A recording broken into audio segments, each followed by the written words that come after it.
Thank you very much. I would like to call the meeting to order, Monday, July 25th, Planning Commission. Hannah, would you take roll? Commissioners present and establishing a quorum, Commissioners Blair, Walker, Nugent, Lockhart, and Bull. Thank you very much. So we definitely have all 5 commissioners. At this time, we are taking public comments for any items that are not on our current agenda. And do we have anybody here that would like to make public comments about anything other than what's on our agenda? Anyone in the Zoom waiting room, Hannah? Yes, sir. Go ahead. Please state your name and well, we usually have them state the address for the record as well. Yeah, I'm Mike Newharth, and I'm one of the owners of Town and Country Tractor and 449 Railroad Avenue. And just kind of a little FYI. When the apartments were put in down at the end of, down by Simon's Road, I think is what they call it, I expressed a concern about traffic. And I said, you know, usually people who are living in, at that time I called it Section 8 housing. I think it's probably still close to that because of the type of people that live in there. I know many of those people, and they just think the world owes them everything. And they think they own every street in this town. And we see the same pickups come ripping down Railroad Avenue as that come down, ripping down Main Street, come tearing through stoplights, running red lights. And the attitude when we're dealing with people who are always looking out for some kind of handout, they typically don't take personal responsibilities.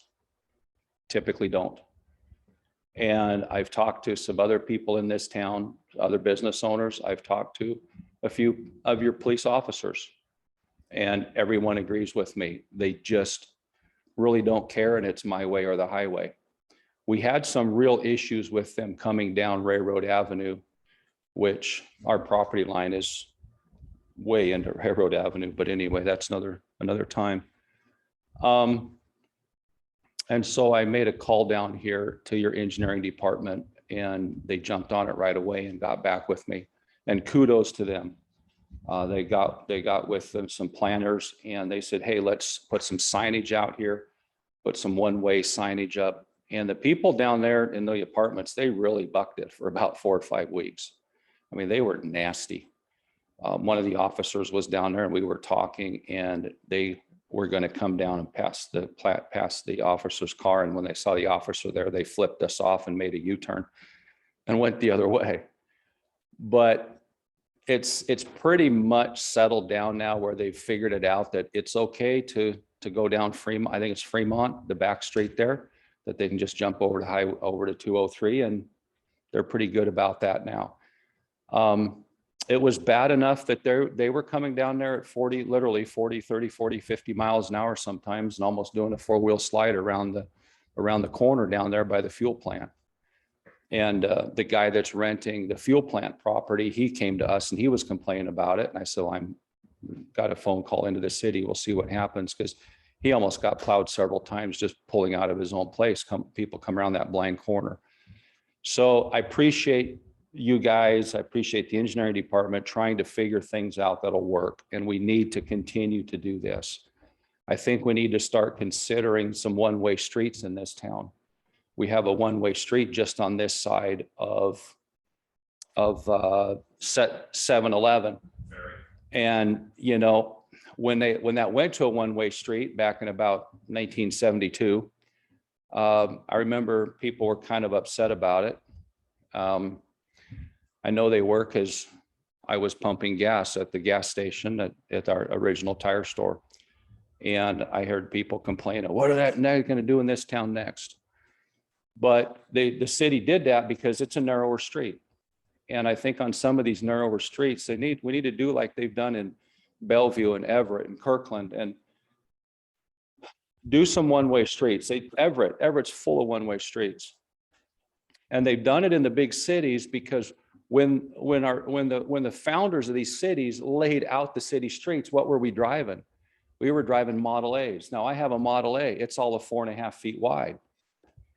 It's not an F-250, F-350 that's 8 feet, 8.5 feet wide. So, you know, it made sense then. They were driving cars that were 4.5 feet wide. If you had a Packard, it was 5 feet wide. So, you know, you could easily pass two cars could pass where one car passes now. So I would like to see the city start to look at some of that and start to implementing some one-way streets. It would give us better street parking. The way it is now over here by the post office, my brother and I were coming down there this afternoon from the post office or going into the post office. Another car was coming the other way, and we were both over the yellow line because you have cars parked on both sides of the road. And, you know, unless the city wants to buy a bunch of property around town and turn it into public parking, I think they're going to have to address some one-way streets and look at what can they do to help the traffic flows and to keep the streets safe, because we're getting an awful lot of people that are from out of town and they're in a big hurry to go nowhere, and they just don't care about the rest that are out on the streets. So I'd like to just see you guys keep that on the back burner. Keep that in mind when you're planning some of this stuff. We got to watch our ingress and egress on our traffic flows, because we really feel it down there. It's pretty decent now. I can actually walk out of the building. I can walk down my side of the street, and I don't have somebody coming down bumping my shoulder at 30 miles an hour. And we had that kind of stuff happen before. So I appreciate what you've done down there, and I'm looking forward to see what else things that we can do around this town to just make things run smooth. Okay. Thank Thank you very you. much. Dan Newharth with Dick's Tire House. I'll make it short. It's definitely, Mike, since they did that down by your place there, it's definitely helped traffic flow. It's been smooth during the busy hours. It's been great. And the other thing is, I just want to go on record. I sure appreciate the police department. They've all been great to work with. I chit chat with them when I see them, thank them for their good work, because we have to have orderly society.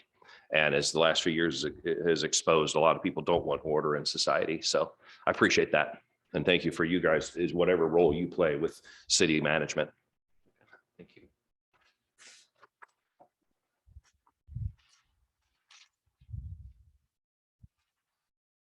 Right. Seeing no more, thank you, gentlemen. Seeing no more public comments. Move on to approval of minutes, and we have minutes from June 27th. Commissioners, do you have any edits that you'd like to make?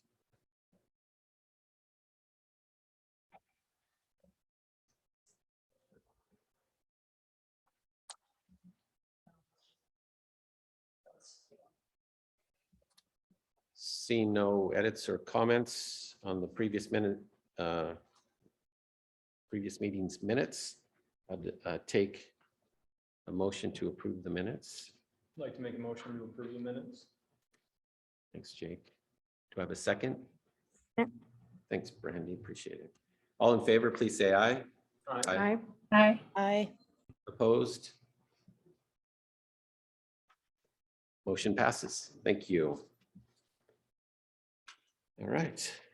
Next item, we're on section 5 of the agenda. It's our public hearing on proposed amendments to chapter 22.22 Monroe Municipal Code, Downtown Commercial Zoning District. And our public hearing begins so we'll open the public hearing and allow staff to give a presentation.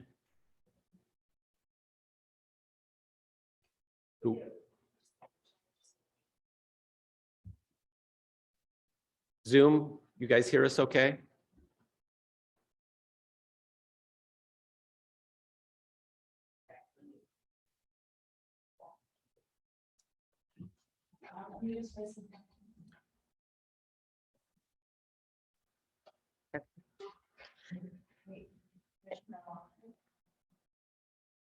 Commissioner Lockhart? Do you need a motion, Chair Bull? Not at this time. Okay. I couldn't hear if you guys opened the public hearing or not with a motion. According to my instructions, I just open the public hearing and then look to staff to start their presentation. I assume that's going to be Anita tonight. Nope, it's mine. Kate? Yep. Okay, thank you, ma'am. And I can you put up the slides.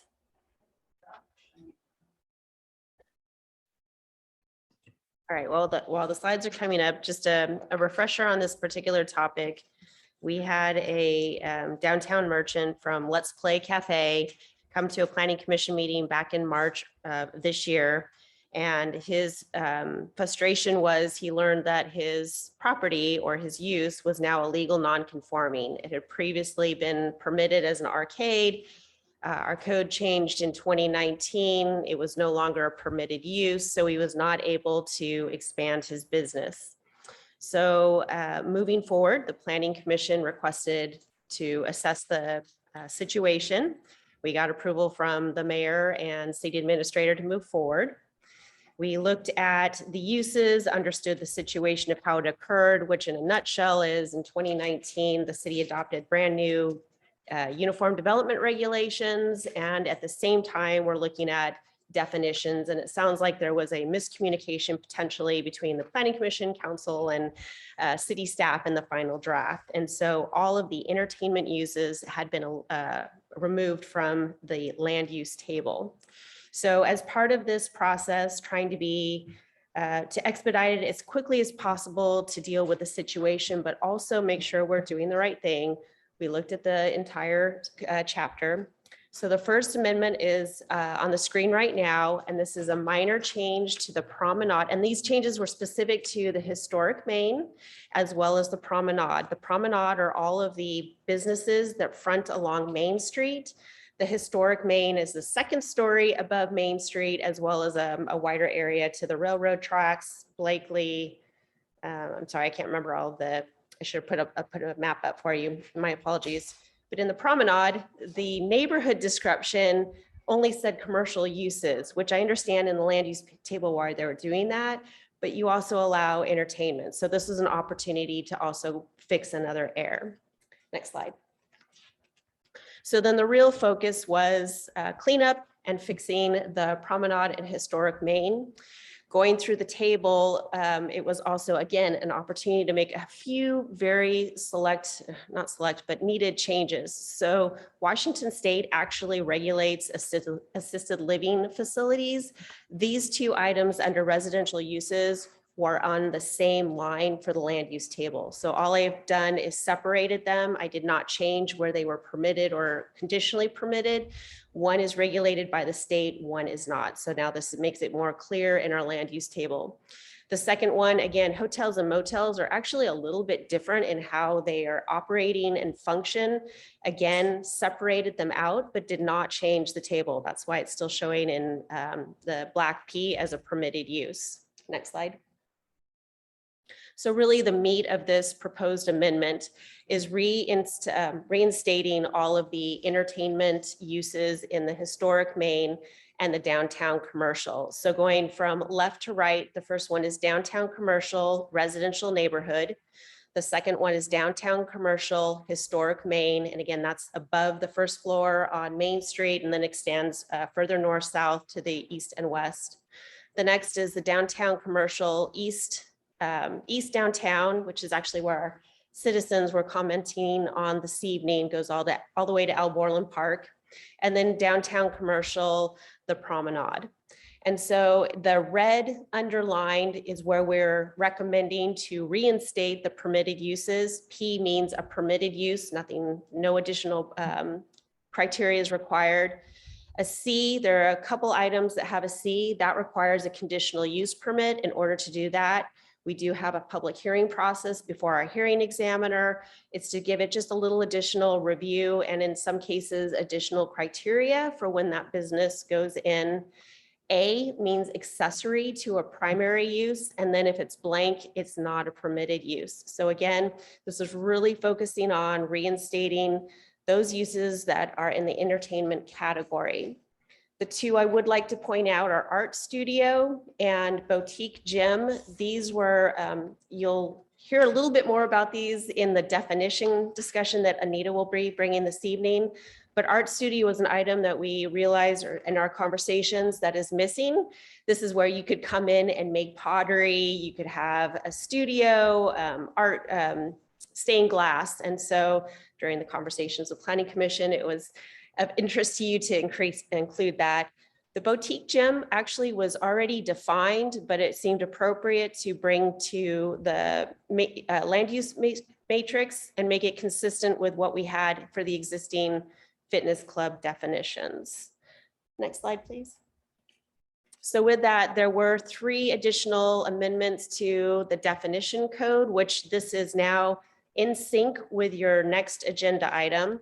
The first one was refining amusement arcade, which is actually defined in the code, but in the land use matrix, it's called arcades and gaming establishments. So we don't want to change the land use matrix. So we put it in parens for what the use is in the land use table. And this is what you reviewed and gave the blessing on at your last meeting. Next slide.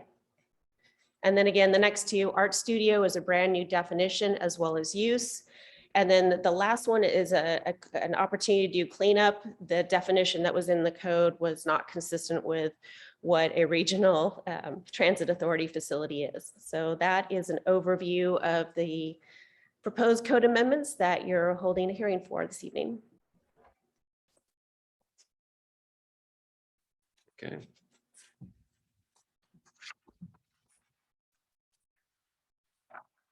So if the commissioners would like to ask any questions of staff, do you have any questions for Kate about the changes?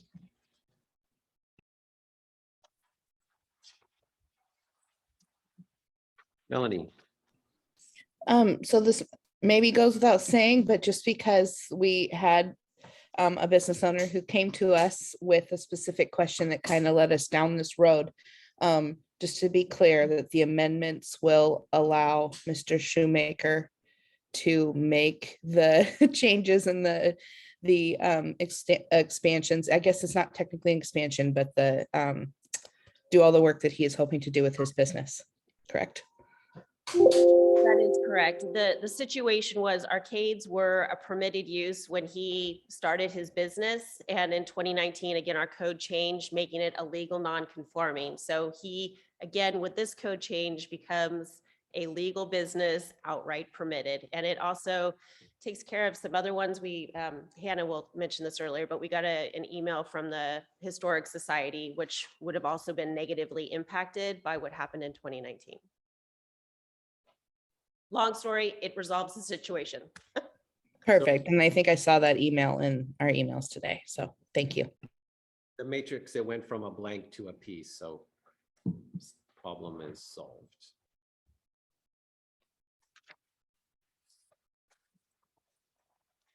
Anything else? Yeah, nothing. I was just gonna say thank you for the work that you guys put in to make that correction for Mr. Shoemaker. I'm really appreciative that the city was able to expedite all that work, and obviously finding those other few items about separating the hotel and motel. I think that was I really appreciate the process. So. Okay, The public testimony. yep, we'll get on to public testimony. So we'll allow 3 minutes for any speakers that would like to provide testimony. I'd like to make a motion to open the public testimony portion of the hearing. Thanks, Jake. Do I have a second? Thanks, Brandy. All commissioners in favor, please say aye. Aye. Aye. Opposed? Motion passes. Do we have Hannah, anyone in the Zoom that would like to provide testimony? Anyone from Let's Play Cafe at all or anything? No? I don't see anyone requesting to provide testimony on Zoom. Okay. Yes, sir. Again, Dan Newharth, Dick's Tire House. I just wanted to share a few thoughts. It's the primary reason I came tonight. I've served on committees and boards such as you have many years ago. And it's a wonderful service and thank you all. And it's a neat opportunity. There's crazy things you learn. It's neat. But don't forget about the little people out there who make it all happen. These little businesses, so I've spent a number of years in the public accounting world, and these little businesses, they'll generally work 10 hours a day with their customers, 4 hours before and 4 hours after. They're running 18-hour days. So remember the amount of sweat equities you guys consider decisions that impact these local businesses. Respect that equity because they literally work 18 hours a day. And most of them do it 7 days a week. I personally go 5.5 days. If I got to work longer than that, I won't stay in Monroe. I'm going to work where 5.5 days is enough. My days are about 13 hours and I've got them pared down more than others. So that's really my big thing is just make sure as we make rules and things, we don't want to disenfranchise that equity that they've put in, many of them for years and years and years and years. And one stroke of your pen, they go broke. And I don't have a specific example. I just want to kind of have a voice in the community discourse on these kind of issues and encourage everybody to kind of keep that in mind. They are the engine that makes it happen. A guy walked in 2 weeks ago, needed work. He had the skills I wanted. It took him about 30 seconds and I hired him. A large corporation would have an HR department that would process that same request. Companies I've personally been with in years past, it'd take them 4 months to decide they're going to hire somebody. So those little businesses, they really can ignite your community and ignite your economy very quickly. So, which is exciting. It makes for a vibrant city. It makes for a relevant city. They come in, hey, I think it'd be neat to have a sandwich shop over here. And they put a mortgage on their house and make it happen. Whoa. That's a spooky move. So anyhow, that's all. Just encourage all of you and thank you for your service, all of you. It's again, I've been on these committees myself, and it's a thankless job. A prime example, I was saddened recently. A sheriff's deputy said, I can't live in town because they'll just tag my car and slice my tires. What a sad world. So, you know, and of course, communication can help get rid of that bad will that's out there. And so I guess I'm on a goodwill mission. And I would encourage all of us, let's be on a goodwill mission with our approach and with our policies, how we do things. So thank you all for your time. Have a wonderful rest of the evening. Thank you very much, Mr. Newhart. And I don't have a rebuttal, just to follow up. And this is also to follow up with Jake's comment to thank the planning department because, you know, our business owner came to us and we immediately started working to see how the omission happened. Planning department rolled up their sleeves, got to work, identified the issue, and we've had 5 meetings and then this public hearing. And I don't know that something could have been remedied any faster than you guys have done it. I really don't. Because we got everybody's input, business owner, and then all of us that have been on the commission to recognize the error and then figure out how to solve it without having to go through a whole new comprehensive plan. So how we could get it slotted in as quickly as possible to accommodate the small business owner. We absolutely agree with you. And that's kind of why we originally did this overlay in the promenade, is to encourage small businesses, you know, the mom and pops, you know, you guys have been in town a really long time, so you recognize everybody on Main Street. But that's who we're trying to encourage, everybody along the storefront, so that there's no empty storefronts. So I think we're all in agreement that we're working toward what you guys are interested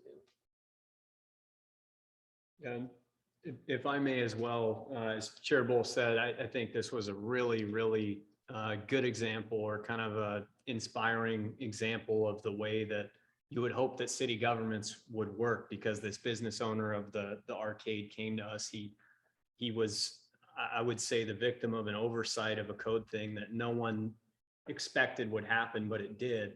And the city was able to be agile and correct the issue specifically for this one business. So I think that says a lot about our city staff. And again, you are appreciated. And like you said, Mr. Newhart, you guys are the heart and soul of the city. So the government works for you and not the other way around. And that's the way it should be. So Just to add to that, it wasn't just one business, it was all of the entertainment Yeah. businesses that were left Sorry. off that section. So we tried to fix, and with Kate's help, go through the entire thing and fix everything. So you'll see there's other changes, not just in the entertainment section, but everything thank you for the correction. cleaned up as well. Much better said. Because, we're trying to work for everybody. Exactly. Okay. Can I just say one? Oh, go ahead. Yeah. Mike Newharth, Town and Country Tractor. This time of the year, we have about 100 customers a day walk through our stores. How many of those people do you think live in the city limits? Maybe 5. We're collecting sales tax that comes into this city, and a ton of it. City gets about 2.5%. So we sell a tractor for $10,000, that's $250. And we don't have any tractors for $10,000. They start at 20. That's $500. And then when that customer comes in and they say, where's a good sandwich shop in town? Well, just go down Main Street. What are you looking for? So the guys tell them, well, go down here, go down there, go there. They stay in town and they eat. We don't direct them to McDonald's. That takes our money out of town. We direct them to stay on Main Street. They talk about their new tractor over lunch and they come in and they spend $40,000. 2.5% of $40,000 is, I don't know, can I count that high? $1,000. That's not sales tax that goes to the county. That's sales tax that comes into this city. So, I've been asked, how come you guys don't just move? How come you guys don't find another place? I had one of the city people ask me that, and I thought to myself, you really understand what you're saying? I pay your wages, mister, and about 4 more like you, just from the sales tax that we collect from the counties. We don't do our sales based on where we deliver. We did for a long time. And one day I said, no more. People are coming to this town using our city streets, using our facilities. They can pay our sales tax. And we've lost a sale or 2 over it, but I don't care because people are coming in using our city. So I believe that most of the other business owners, especially those on Main Street, are looking out for other businesses on Main Street. So anything the Planning Commission can do to help a business become stronger and stay in business on Main Street helps downtown Monroe and helps the Monroe as a whole. Now, yeah, we can send them up to the Lowe's and Fred Meyer and different places, but that money does not stay back in town. It does in wages only. But when the owner is in town, 100% of their profits are spent here in the local area. So just keep that in mind. And I mean, this town for years was not business friendly, and I have seen where it has slowly changing. It's become more business friendly, and I appreciate it. And I thank you. I'll second that. Yeah, you guys have been great to work with. Just a little bit of interaction, been good. Thank you. Yep. Kate. We have, I'm gonna actually have Hannah read into the record the email that we received from the Historic Society. We weren't quite sure if it was a public comment or not, but felt was appropriate for the record. Received an email from Dexter Taylor, Vice President of the Monroe Historical Society. Email reads, glad to see the Planning Commission is thinking of increasing the variety of allowed uses along Main Street. Although the Historical Museum at 207 East Main is grandfathered in, such uses as museums should have been allowed. Seems like a perfect fit and brings hundreds of people downtown. Thank you. All right. Thanks very much. Okay, like to get a motion to close the public testimony portion of the hearing. I'd like to make a motion to close the public testimony portion of the hearing. I second it. Thanks, Brandy. Commissioners, all in favor, please say aye. Aye. Aye. Aye. Aye. Thank you. All opposed? Motion passes. So at this point, we'd like to have any discussion or deliberation from staff, or not staff, but commission? If there's anything that commissioners would like to talk about.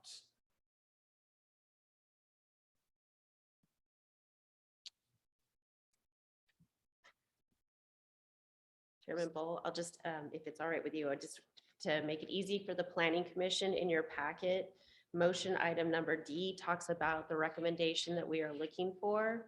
Included in your packet is also a complete staff report that if you concur with it, this will be the basis for the planning commission's finding of fact.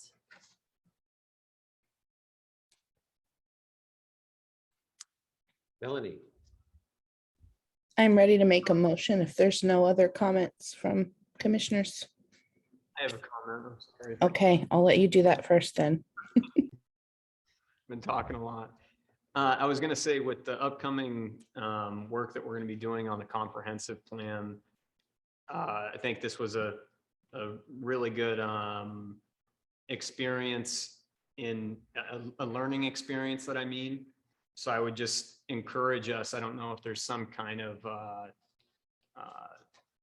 tool that we can put in place or some type of function that we can do as we're going along with the comprehensive plan updates, if they're made, to somehow vet that they're not affecting certain businesses, some kind of device, obviously not a physical device, but some way that we can kind of see those problems before they happen.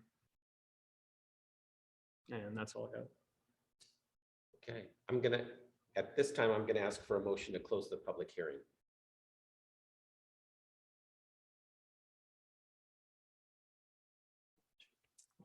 I'd like to make a motion to close the public hearing. Do I have a second? I second. Thank you, Brandy. All in favor, please say aye. Aye. Aye. All opposed? Motion passes. Melanie, I think we're ready for your motion for action. All right. I move to direct staff to draft findings of fact and conclusions of law recommending that the Monroe City Council approve the proposed amendments to chapters 22.22 and 22.12 MMC Downtown Commercial Zoning District and definitions respectively. Perfect. And I'd like to second that motion. okay, I'm sorry, Melanie, were you making a motion on that? Yes, I said motion. I don't know if that came through on the recording, but I did move to direct staff. and so it doesn't talk about a vote at this point. It talks about discussion, right? So this is our opportunity for any more discussion. I assume since it's been before us 5 times before the public hearing, that pretty good. I'll make that assumption. Yeah, okay. So now I would like to ask for a motion for action. So I'm asking for approval of the motion that was made, correct? Yeah, I think it was Lockhart's motion, Walker's second, so you're ready for A vote. Mhm. Okay. Commissioners, all in favor, please say aye. Aye. Aye. Aye. Opposed? Motion passes. Okay, Okay, and just to let you know, I'll be back on August 8th with the findings of fact for your final adoption. I'll be going to city council the next day to introduce it. Lance and I were reviewing our development code and realized we need to hold a public hearing before council. So that will happen on the 26th of August. It's the 4th Tuesday in August. And then, so we're still on time. We should have final adoption in September, which is what we originally thought our time frame would be. So and Kate, I saw a document in there, a letter for the state expediting their approval. yes, got confirmation today. They had no comments. That piece is done, and the SEPA determination, we received no comments on that. So we have gotten through all the red tape hoops. It's just getting it through council now. Okay. So the trains are rolling. Yep. Fantastic. All right, appreciate all your hard work, staff members, really do. This happened, I think I've only been on commission since 15, but this happened quick. Or quickly. My grammar's not quite right there. Okay, item 6, moving on to old business, and this is our proposed definitions. So this has been brought back to us a couple times after seeing it a few times last year.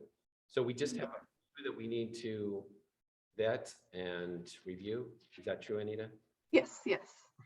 Good evening, planning commissioners. I'm bringing back the UDR definition code amendment for further discussion, and included in the packet today is a table I created.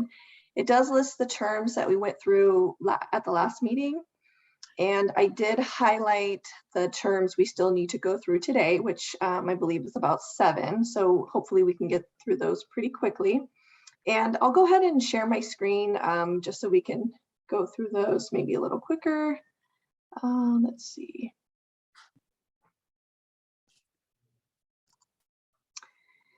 So I'm just gonna, like I stated before, I did list all the terms that we talked about at the last meeting.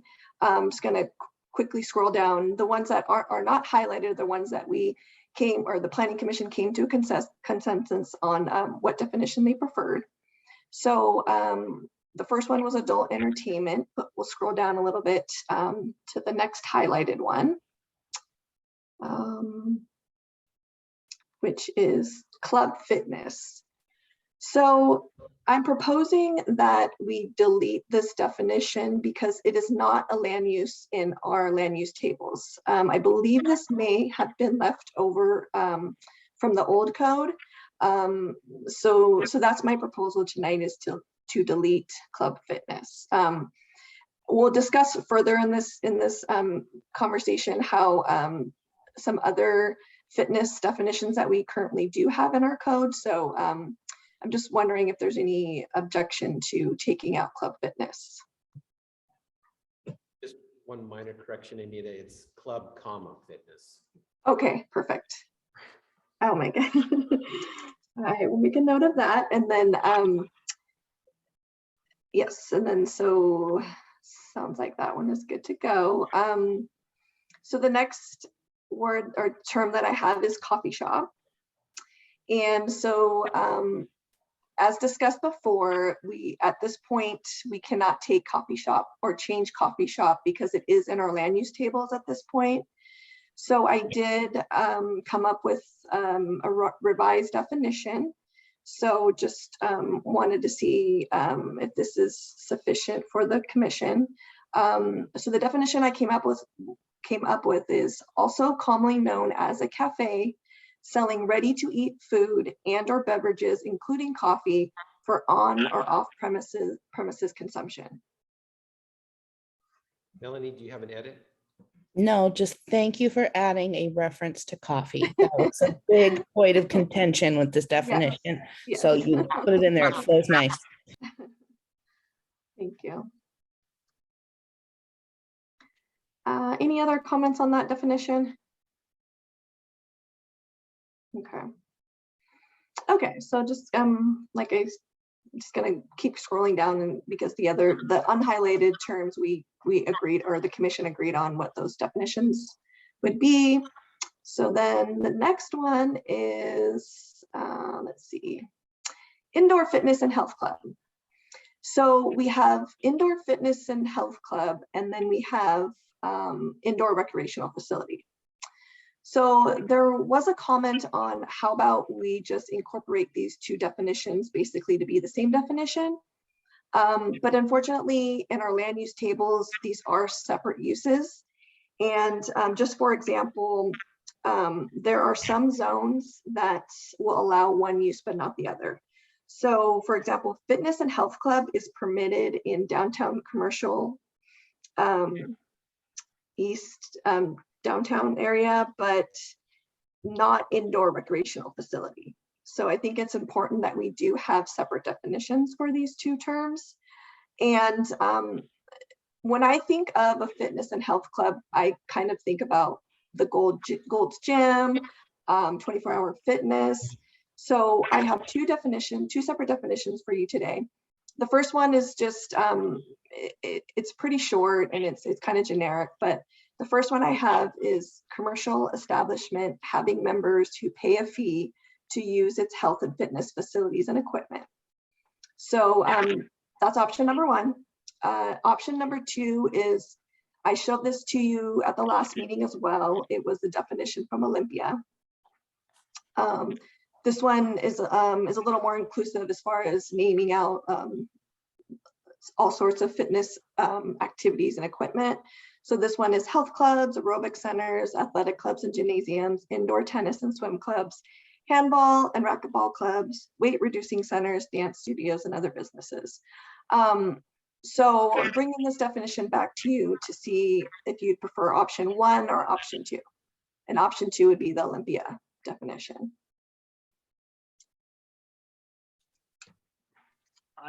I like the first definition, but I don't know how the other commissioners would feel about adding or for the general public to a company where it says who pay a fee, because with that top definition, it says who pays a fee. So I don't know if down the line there's some nonprofit gym that goes in or that kind of thing, but to add Okay. to the general public, I think that'd be helpful and wouldn't hurt.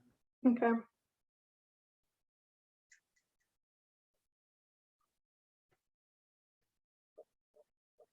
Okay, how would that work though? If it's a private fitness club, that wouldn't be the general public.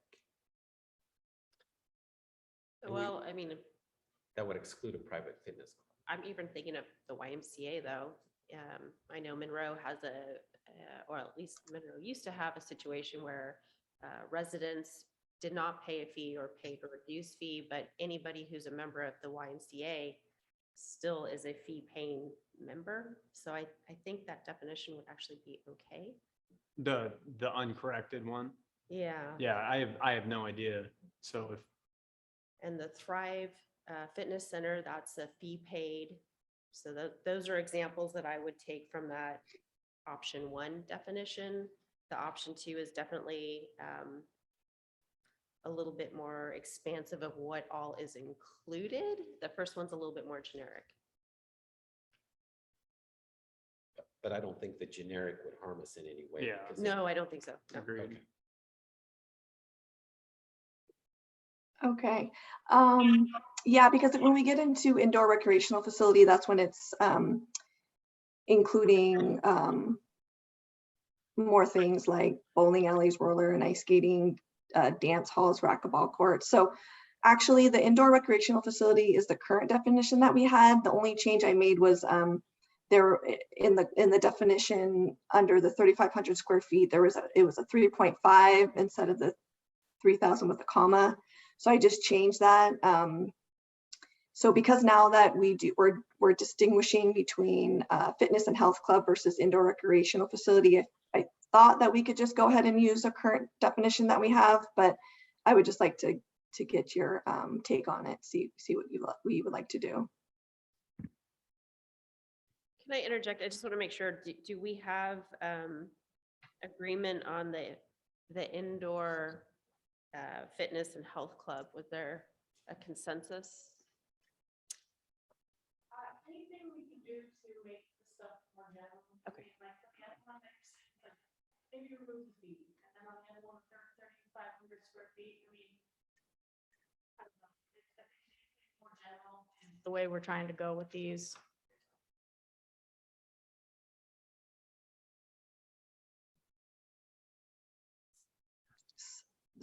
Sorry, Commissioner Blair, I think your mic was only on halfway through your comment. I didn't quite hear the first part. Anything that you can do to make these more general, so like the comment he had made about removing the fee-based Okay. health club, and where you've added or you fixed it where it was 3.5, but it's really 3,500 square feet. Maybe removing the square footage in general, because we're trying to be more business friendly, and why put a limit of something on there that may restrict a business?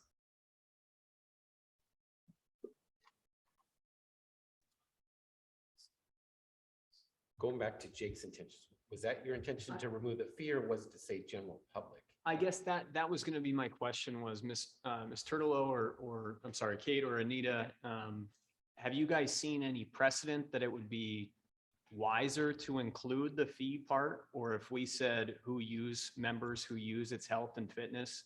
And I know that seems pointless, but I'm just saying, just like Brandy is saying, it's better to have it general, who knows what could happen down the road.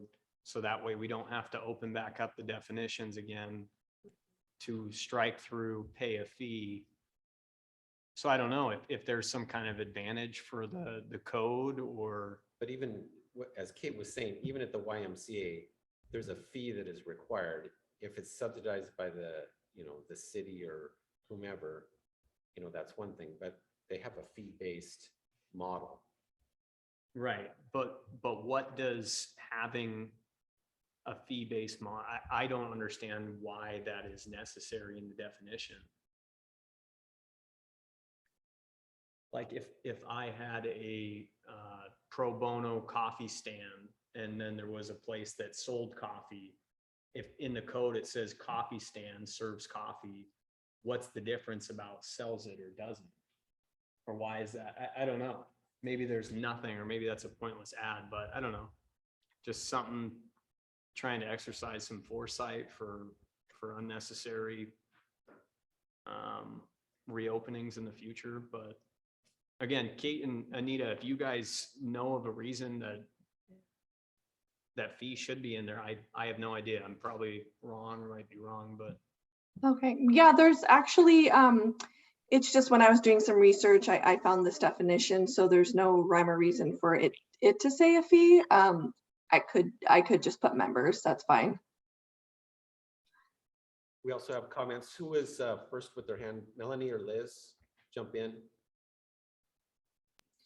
I think that because with the second option, I like how it says the fees or whether on a membership basis or for the general public. I don't think that adding that or for the general public is going to be an issue either, but I feel like that just in case there's something we're not thinking of, that still allows for there to be room for that. So if we just use that language from the Olympia one up above and then go with the otherwise shorter definition, then I like that. Because unless there's a specific reason to include fee and only fee without the addition or for the general public, then I'd say just add the second part in there to cover the basis. Okay, perfect. So Melanie, would you mind kind of reading it the way you'd like it edited without the fee and adding the membership basis? Yeah, this is hard just because it's on 2 pages and my email is acting up. So I went to like make it bigger and then it just it was weird on me. So basically, okay, I can see that whole thing. So let's see. Commercial establishment having members who pay a fee or for the general public to use. I think that's probably the best way. It might need a slight alteration. Or you could, let's see here. Make a friendly suggestion. Hold on a second, Melanie. Kate might have it. Yeah, go ahead. Are you right with commercial establishment having members or open to the general public to use its health and fitness facilities and equipment? Does that work? Sounds good. I like. Yeah, Alright. that works, I think. Send it to you in email. Okay. Yes, so, or open to the general public. Okay, got it. Liz? Okay. Yeah, I was gonna say I agree with that because I think when you add in the rest of this language with the indoor fitness and health clubs from the Olympia, it sounds a lot like the indoor recreation facility. And Commissioner Bull, was the 3,500 square feet area, was that from your and Bridget's? I speak specifically to you two as the original old members from when you guys were working on definitions before, when you guys were looking more specifically at square footage. You have a good memory. That was from which was before my time, but I just remember when you guys have in the past brought up square footage, that's Yes. where that We're was rooted in. working on the North Kelsey project and trying to accommodate what could be allowed in there with the CC&Rs from Lowe's. And so Yeah. that's where that came from. Because they had restrictions on larger, if I'm remembering that right, they had restrictions on larger indoor recreational facilities that were within, that parking lot area of Lowe's. That's. And I do remember those restrictions as well. But I think that's why, and Anita, maybe you remember this as well. I think we randomly have square footage restrictions like this. Sorry to bounce back and forth between these two definitions, but I think that was why we had put in this square footage restriction for the indoor record, or not restriction, but greater than piece in this Yeah. definition. Yeah, so yeah, we do have square footage maximum and minimums for indoor recreation facilities, and also like home shopping centers and things like that, just to kind of distinguish where we want the bigger box stores versus the smaller businesses to go. So that was kind of the reasoning for those size requirements. And I thought that's why we had Mhm. put that in this indoor recreation versus the indoor fitness health clubs, since those can be sort of allowed in downtown. I say sort of because aren't they not allowed in the downtown corridor? I'm happy to answer that. So that 3,500 is the same, that is the maximum size for the boutique gym, which is permitted in the east downtown and as a conditional use permit for the historic Main. Okay. So boutique is between 800 and 3,500, and then this is above the 3,500. Exactly. And that's why this use is not in the matrix for downtown. Correct. All right. Okay, so those were the last two recreational or indoor recreational facilities that we had to talk about. So is everyone good with those two definitions? Yeah. Okay. Yep. Okay, perfect. Okay. So the next term that I'm proposing to delete is rental and leasing services, because it's not actually a land use in our code. It's a subcategory. And so under rental and leasing services, the different use, I'll come back to the next term, sexually oriented business. But so under rental and leasing services in our land use tables, there is tools, machinery, and equipment rentals.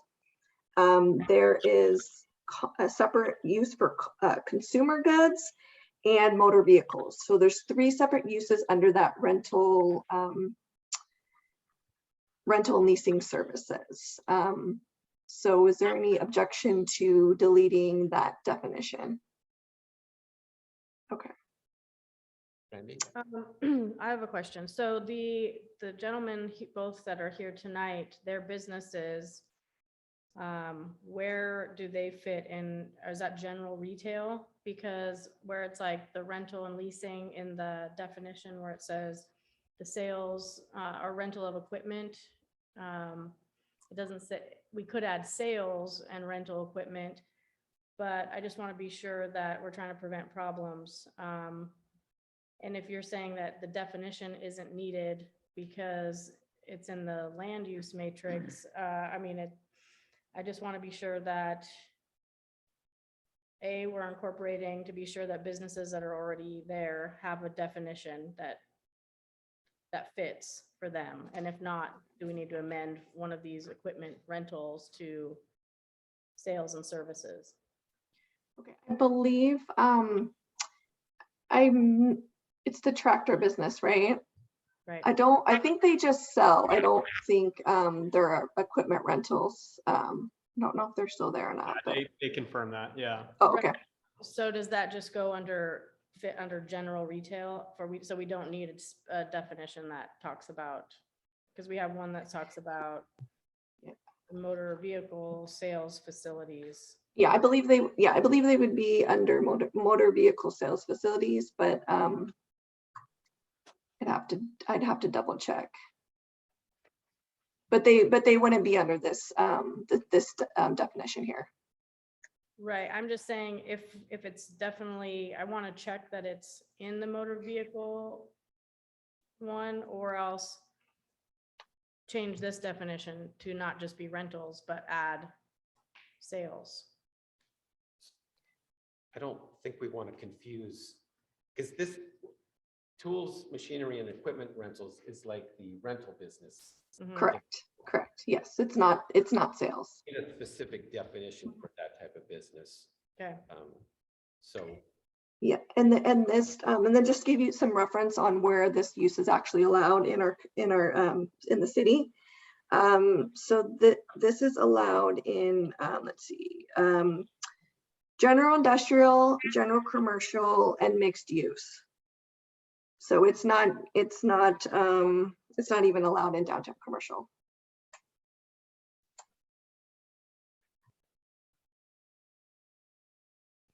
Yeah, and add to, if it's all right, to add to Anita's. So the downtown, we've just gone through this full matrix.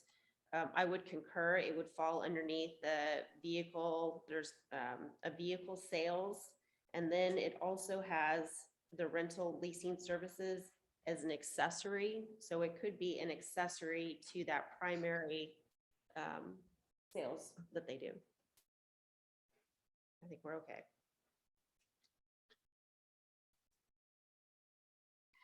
And then there was a question on what the NAICS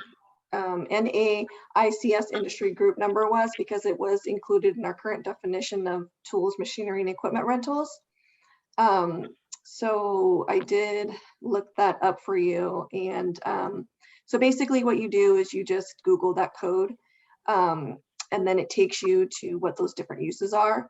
And so it's under general rental centers. And then it gives you kind of a description of what kind of companies, some examples, and then it further talks about, home and garden equipment rental centers, rental centers, and general rental centers. So that's all under that code of the 532310.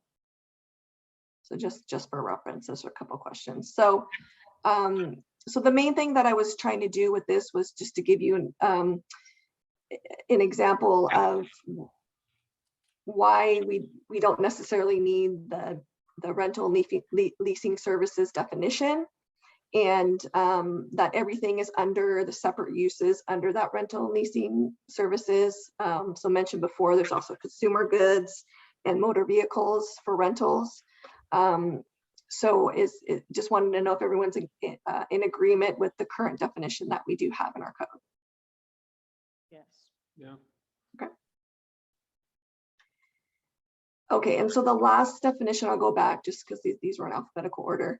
The last one of question was the sexually oriented businesses. And so in chapter or title 5 of the code, chapter 5.48.020, this is the section that regulates sexually oriented businesses and adult entertainment.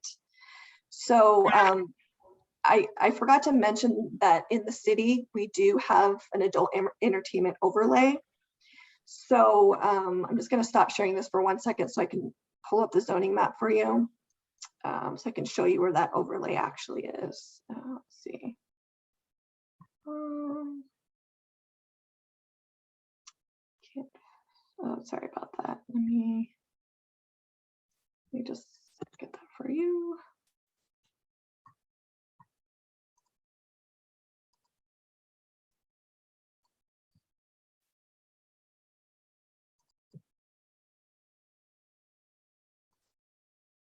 Okay, so here is the zoning map, and I'll scroll over here. So under overlay zones, there's this AEO SOB boundary ordinance 029/2003. So this is adult entertainment overlay, sexually oriented business. So the only area where these types of businesses can go is in the light industrial. And so this is that in that the gray area is the light industrial area. And this highlighted area indicates the only area where these businesses can go into. So I just wanted to let you know that what I did was I just took the definition that is in chapter 5 and I am proposing to use that for our definitions in Title 22. So let me go back to that one. Let's see. Sorry about that. I'm kind of losing my. Okay.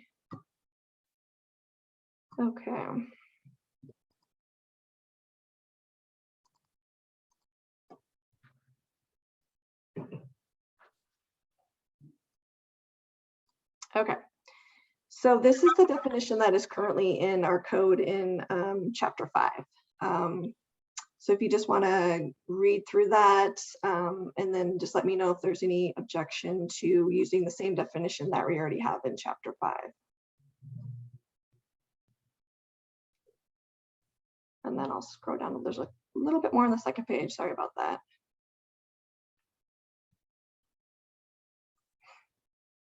Comments? I like the idea of using the same definition for both. Okay. Melanie? Yeah, I agree with Commissioner Blair. And then this doesn't necessarily have to be answered now, but I'm curious just in case the question comes up with the public asking questions, but maybe it's something staff can email, but why is there a reason that like that specific area is the kind of exclusive area that allows for the sexually oriented business? Like, was there a thought process on why that spot and only that spot? I definitely can look at the ordinance and give you a little more information on that. I do know that, as discussed, I think a couple of meetings before, the reasoning for having an area in the city at all is because if we don't designate an area in the city, then those types of businesses can pop up anywhere. So, but I can get you more information on why that area was designated for this overlay. I can do that. Okay. Yeah, you'll Thank have to you. go back to 2001 and 2002 when that was initially established, and it had to do with distance from schools, churches, general purpose or general retail. And so when you take all of the circles of where it cannot be at the time, again, this is when I was here last time, it's still kind of foggy, but it had to do with trying to keep it basically out of the majority of the city of Monroe. But it had to be located somewhere. Yes, that is correct. But with the definition, I mean, adult novelty store, adult bookstore, isn't that what businesses on Main Street fits that definition? So I'll have to go into the records because they went into Main Street as I was leaving the city in 2008. And there was a big discussion about, did it qualify as a sexually oriented business, which I believe it did not at the time. And I'll also have to contact our city attorney because that was part of the conversation. If we're changing the definition that now makes it fit, is that what we want to do? What do you mean it's making it fit? Well, if that definition is now adult store, adult novelty store, if that business on Main Street would now become a non-conforming business and we'd be pushing a business owner out of, we're getting ourselves into the same spot we just had with the arcade. And it will almost be targeted. I think from previous conversations, so based on the retail percentage of their product, Yeah, it was permitted. due to the percentage of clothing sold rather than other items. Is that And that's my understanding too, that that business on Main Street is just considered a retail store for that purpose as well, is that the percentage of the adult material doesn't meet the criteria of a sexually oriented business. Does our definition set a percentage? The current one does not. but I'll do a little research to see if I can find that, what that percentage is.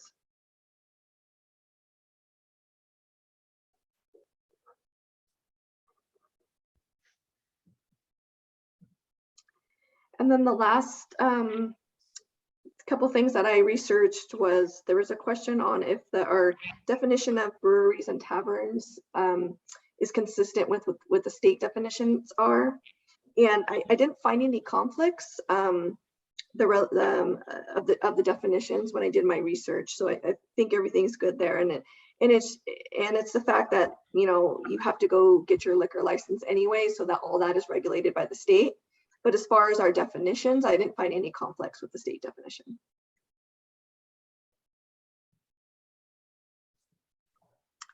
So after today's meeting, we should be able to have the entire definitions reorganized, also with the new definitions that we just discussed today and some of the downtown commercial definitions. So we're planning to have all that ready for you in a package tomorrow.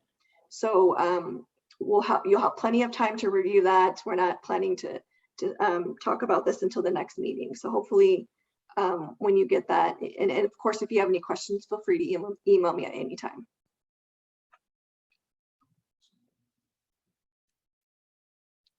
Anything else, commissioners? So Brandon, you'll get your question answered on the one retail establishment and the rest of it. Okay, great.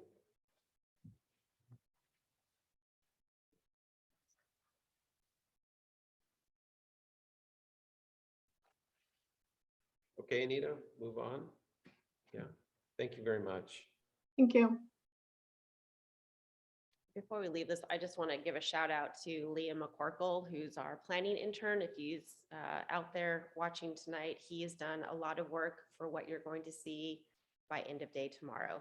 Wow. He took on the chore of redoing the entire matrix, so everything is organized, kind of getting at some of the questions that came up by Commissioner Blair. So hopefully when you get it on tomorrow or Wednesday, it should be easier for you to follow the flow.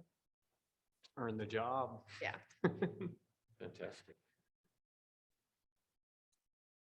All right, we'll move on to, since there's no new business at this particular meeting, we'll move on to the discussion by commissioners and staff. I'll start with our online participants. Melanie?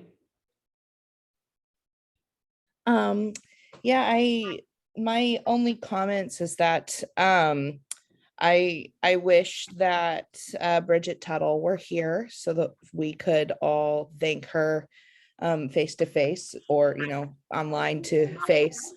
In person, I apologize. I have a kid who decided wants to come talk to me right this moment, but I wish that she were here so that we could thank her for her extensive service for the city.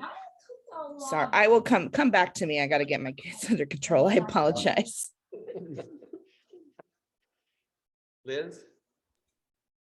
I agree with what Commissioner Lockhart had said. I wish Bridget could be here, and appreciate all of her work on the various commissions. And I know I've enjoyed being on EDAB and city planning with her. On EDAB, we actually were talking about these changes in for historic downtown. And so I appreciate the feedback from our public comments today. And I will take that information also back to economic development, because we always appreciate that feedback as well.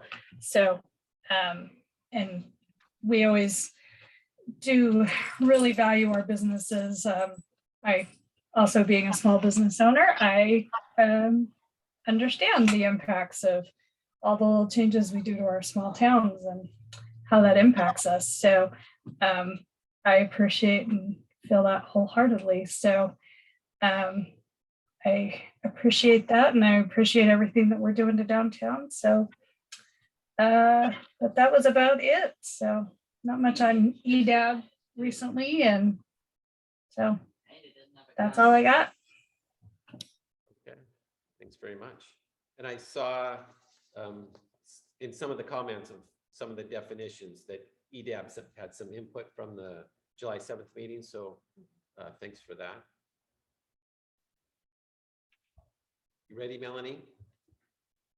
Yes, sorry about that. My kids have been good the whole night. And then they decided the second they started talking, they were going to come and say some things too. So just to go back, Bridget has been a huge asset for not only the Planning Commission, but in her other services for this city.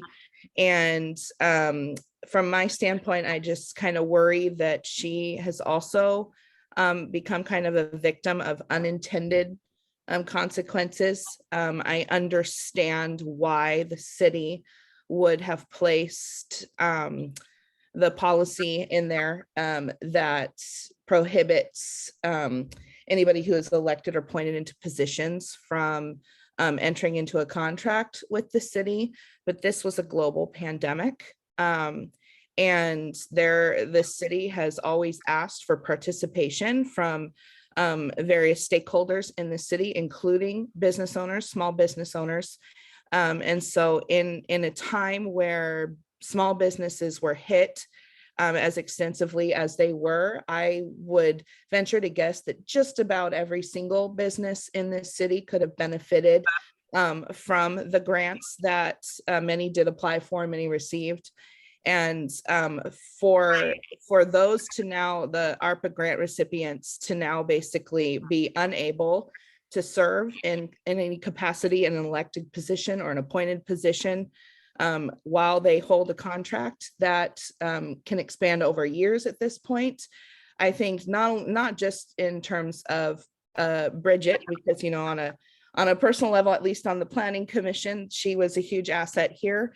But even just for potential for filling any of these open vacancies that the city has had consistently since I've been on the Planning Commission this year and prior to that, I think that this has now placed an even bigger burden on the city on being able to fill those positions on any of those boards and commissions, because there are going to be so many business owners that they don't have the privilege right now to sit there and say, okay, no, I'm not going to take this grant money, and instead I'm going to serve in this capacity with the city to do that. And so I think it's a shame. I don't feel that it's equitable. And I know that the city is striving to be more equitable in all facets of the city. And so I am hopeful that this is something that can maybe be looked at and brought up in whether it's future city council meetings or in any boards and commissions that it would need to be addressed by first. I hope it is something that this city, conversation that the city in general can continue to have. But just to kind of go back to that, I thank Bridget immensely for her service to the city and all of the things she's done over, I think the past 12 or 13 years is how long she's been serving the city in some capacity beyond just as a business owner and community member. And so, yeah, she will be greatly missed. She's been a great mentor for at least myself and some others in terms of her veteran status and being able to just answer questions for us in all of these discussions, because she's been here for all of the history. And so to know that has been so valuable in the discussions that we're wrapping up tonight and the discussions that will continue. And so she will be greatly missed. And yeah, we have vacancies on the Planning Commission and other boards and commissions right now too. So yeah, that's about that. I could keep going, but I won't. I don't want to keep us too late. So that's what I have to say about that. Appreciate that, Melanie. Move on to Anita. I don't have anything for the group, but yeah, I just wanted to say that if, in case Bridget's listening, that she will truly be missed. And I really hope that the city can figure something out and maybe she can come back. I really enjoyed working with her, and she's just a great asset to the Planning Commission and to all the other boards that she's been involved with. So I really do hope she can come back. Thank you. Lance? Yeah, thank you. I did I wanted to thank the Planning Commission for the comments earlier about the thanking everybody for the process, because it really is helpful for staff to get that kind of feedback. So I appreciate the Planning Commission acknowledging that. And I also wanted to give an update. We did a what we call kickoff meeting with the consultants who are working on the comprehensive plan update last week. And the kickoff meeting is a internal meeting with members of all the various departments that are involved in the comp plan update, because there is a substantial portion of this project that involves update to public works plans, the water plan, sewer, and transportation. And from that meeting, we'll be putting together a revised schedule for upcoming events. And so I just wanted to let everybody know that this will be coming to the Planning Commission here sometime soon to start our discussion about the specific chapters of the comp plan update that involve the Planning Commission. So we're finally getting started a little bit later than we had initially anticipated, but but we're going to be moving full force from now. That's all I had. Appreciate the update. Thanks. Brandy? I just want to say thanks for the public comments, and it's a good reminder that where it's hard sometimes to know where planning begins and ends, but if we're always thinking about this holistically, like people speeding downtown does affect businesses, and it does affect customers not wanting to come, and walkability affects customer base and businesses and their vibrancy. And so some of the things that we have input into in a roundabout way does affect that. And knowing our community and getting to know business owners and as our neighbors and getting their input is really important to be sure we have the most up-to-date things that are affecting people. So thanks for your guys' comments. Jake? I also would like to echo my appreciation for Bridget. She was a stellar asset to the city, and both on EDAB and Planning Commission serving her. She's a wealth of knowledge. So regardless of the outcome, she deserves a lot of credit and appreciation for the thousands of hours she put in to making Monroe better. And pivoting my comments that I wanted to make, and this is a sadder direction, is I have seen personally, and I think I've seen this on community pages, a dramatic uptick in crime and homelessness or whatever you would like to call it in Monroe over the last few months. My friend told me that he drove his little 4-year-old nephew down to Alborland Park the other day. And he just said, you just have to drive down there and go look at it, man. And I drove down there, and there is an RV that is like burnt to the frame, or no, halfway burnt, and there is someone living in it. There's probably a dozen cars. Most of them look like they've been stolen or have broken windows, and grocery carts all around. I was at Walmart with my wife the other day, and we came out the door, and behind me, a person came out with a shopping cart loaded up with appliances, microwaves, TVs type stuff, walked right out to a car with stuff that was hanging out in windows, other boxes like this was the third store that they'd done it to. He put it all in the car casually, and the security guard at Walmart came out and just watched. He couldn't do anything. And it was just so surreal seeing that happen in Monroe. So I don't know. I guess it was having that whole Alborland Park, seeing that, and then seeing that happen in Walmart like a day later.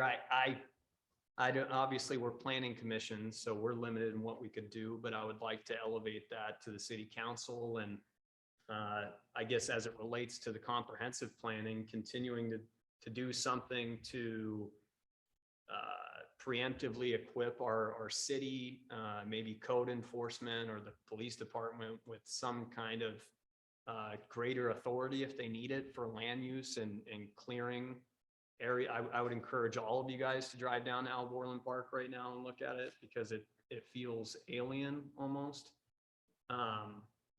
So I don't know. I would just implore the city council to dive deeper into it because I think it's a big problem that's starting to come up again. I think it was bad from started getting pretty bad in 2017. I think it saw a pretty big dip, but now it's like it skyrocketed crime and stuff. And then I think that's backed up by police numbers as well. So anyway, sorry for the speech, but Chair Bull.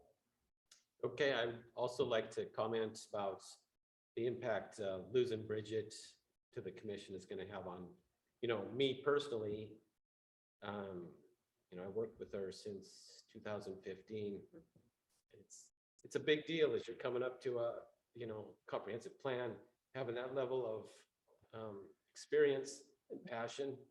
It's just not going to be replaced.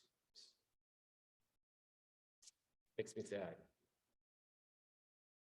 So hopefully, I don't know if, retroactively, if there's anything conflict of interest, changes that can be made, for non-decision making recipients of economic stimulus, but it definitely is going to impact planning commission.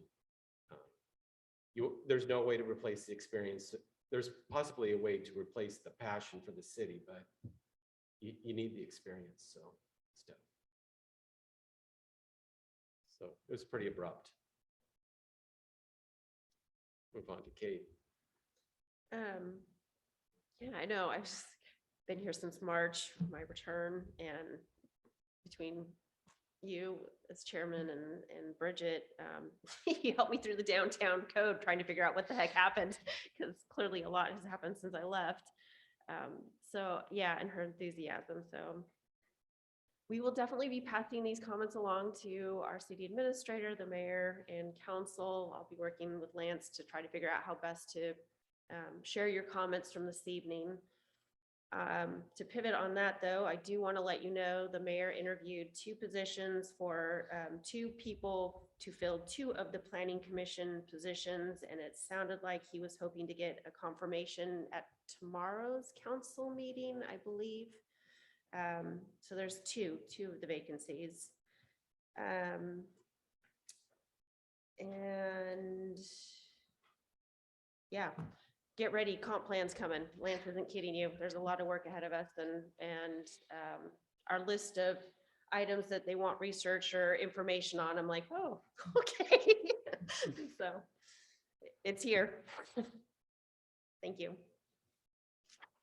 Anna, what do you have for us? I have nothing. Okay. Accepting motions for adjournment. I'd like to make a motion to adjourn. I second. All in favor, please say aye. Aye. Aye. Opposed? Motion passes. Thank you all for your work. Appreciate it. See you in a couple of weeks.